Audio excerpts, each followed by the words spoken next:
नमस्कार। आपका अखबार के YouTube चैनल पर आपका स्वागत है। मैं हूं प्रदीप सिंह। कर्नाटक में भारतीय जनता पार्टी तिहरे संकट में घिरी हुई है और उसको समझ में नहीं आ रहा है कि इससे निकलने का रास्ता क्या है। अभी हाल ही में आपने खबर सुनी ही होगी कि भारतीय जनता युवा मोर्चा के एक सदस्य प्रवीण नेट्टारू की हत्या कर दी गला काट के। उसमें PFI का हाथ बताया जा रहा है, कट्टर मुस्लिम संगठनों का हाथ बताया जा रहा है। उसके बाद से प्रदेश में जनता युवा मोर्चा के नेताओं का इस्तीफे का सिलसिला शुरू हो गया है। उनको लग रहा है कि उनकी सरकार उनकी सुरक्षा करने में नाकाम है, उनको आश्वस्त करने में नाकाम है कि संकट में उनका जो है उनको बचाया जा सकता है, उनकी जान माल की सुरक्षा की जा सकती है। करीब 100 से ज़्यादा ऐसे कार्यकर्ता जो बीजेपी के IT सेल के लिए काम करते थे, उन्होंने काम करना छोड़ दिया है और लगातार प्रदर्शन हो रहे हैं। एक दिन गृह मंत्री के घर में घुस गए कार्यकर्ता। नाराज़गी का आलम यह है कि नेतृत्व के हाथ पैर फूल गए हैं। इसी वजह से कर्नाटक के मुख्यमंत्री को घोषणा करना पड़ा कि वो कर्नाटक में UP का योगी मॉडल लागू करेंगे।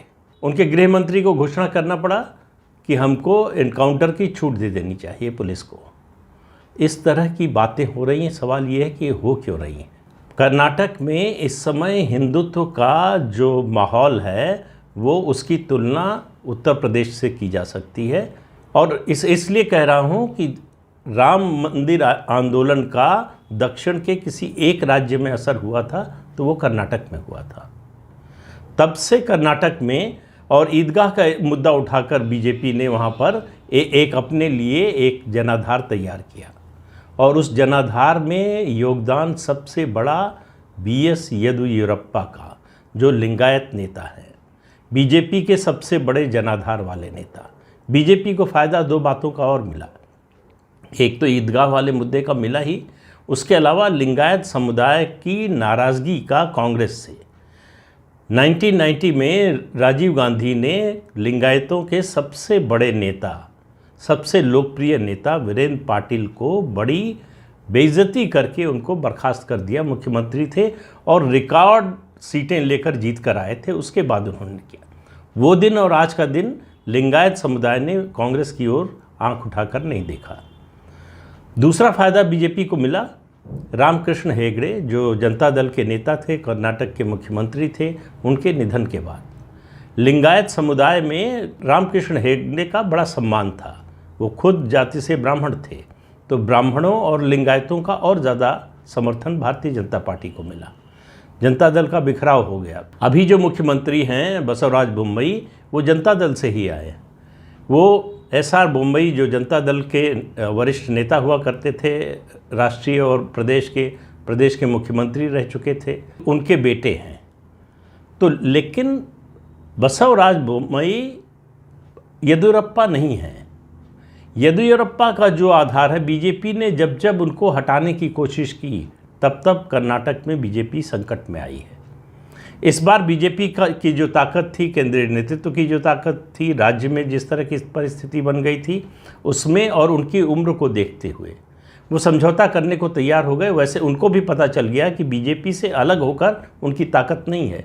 जो उनकी ताकत है वो बीजेपी में रहते हुए, और अलग होने पर उनकी ताकत सिर्फ बीजेपी को नुकसान पहुंचाने की है, अपना कुछ वो खड़ा नहीं कर सकते। तो इसलिए उन्होंने भी समझौते का रास्ता अपनाया। लेकिन अब सवाल ये है कि 2023 मई में चुनाव होना है विधानसभा का कर्नाटक का।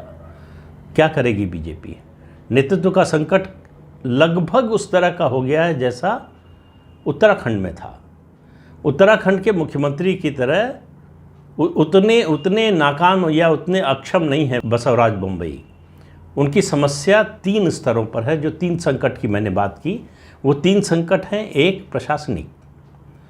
जब हिजाब वाला मुद्दा आया और उसके साथ साथ गोहत्या पर प्रतिबंध का मुद्दा आया, सरकार ने फैसले तो लिए, लागू तो किया, लेकिन सरकार की वो दृढ़ता, वो तैयारी और वो आत्मविश्वास नहीं दिखा जो कार्यकर्ताओं में आत्मविश्वास पैदा कर सके, भरोसा पैदा कर सके।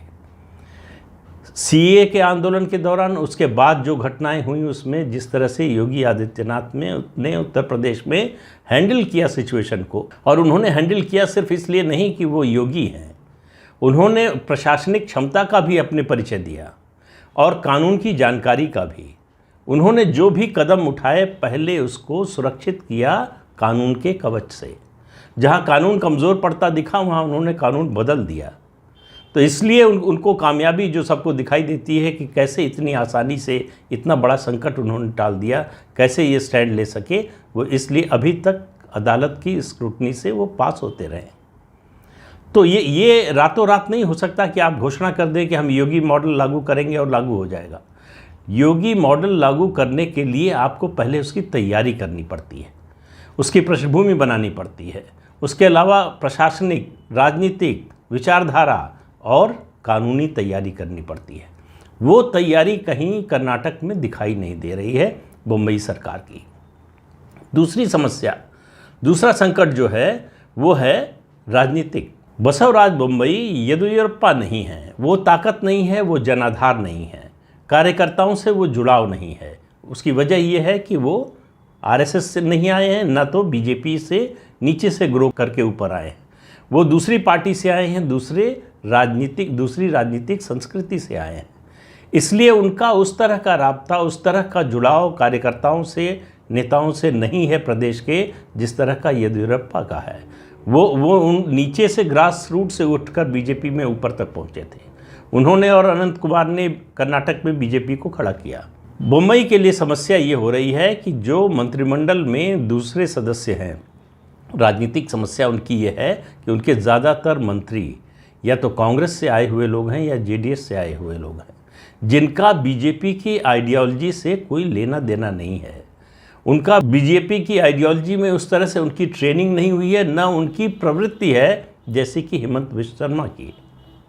उन्होंने बीजेपी में आने के बाद बीजेपी की संस्कृति को अपना नहीं लिया, आत्मसात कर लिया।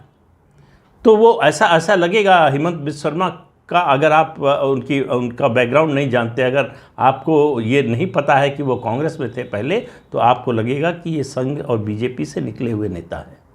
इस तरह से जो है आइडियोलॉजी के मुद्दे पर हेमंत बिश्व शर्मा ने अपने को स्थापित कर लिया है बीजेपी में, कार्यकर्ताओं में भरोसा जगा दिया। यही वजह है कि असम से बाहर भी पसंद किए जाते हैं बीजेपी, और बीजेपी के बाहर के लोगों के भी, भले ही राजनीतिक रूप से विरोधी हों, लेकिन सब उनकी प्रशंसा करते हैं। तीसरी समस्या जो बसवराज बोम्मई की है वो विचारधारा को लेकर है। हिंदुत्व की विचारधारा पर उनका उस तरह का भरोसा, उस तरह की ट्रेनिंग, उस तरह का उनका जो है अपब्रिंगिंग, उस तरह की उस कल्चर में है नहीं। तो उनके लिए विचारधारा एक राजनीतिक रणनीति का हिस्सा है, उनके लिए भरोसे का, उनके लिए प्रतिबद्धता का मामला नहीं है।